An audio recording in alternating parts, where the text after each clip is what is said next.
Hey everyone, welcome to our YouTube channel. In this video, we will explore how to use the Azion CLI and Vulkan to facilitate local development for Jamstack projects. Let's get started.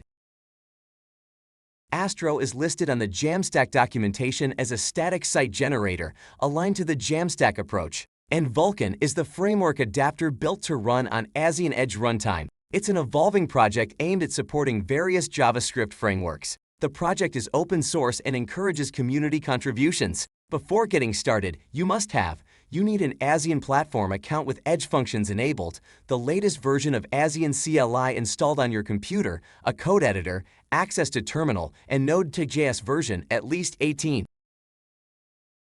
On the terminal, type Azion init to initialize the project. Type a name for your project, or just accept the suggested name. Then choose the Astro template. Now, Astro CLI will follow the process and initialize your Astro project.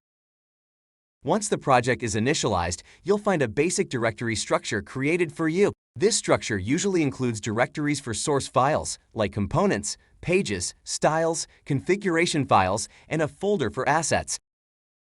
With the template fetched and configured, you can choose to start a local development server. Install the project dependencies by typing yes when prompted during the installation. Choose a package manager, and then, on your browser, access localhost to see your running project. There you have it, folks. This concludes our demo on how to build with Azion CLI and Vulkan to facilitate local development for Jamstack projects. If you found this video helpful, give it a thumbs up and be sure to subscribe for more content. I'll see you in the next video.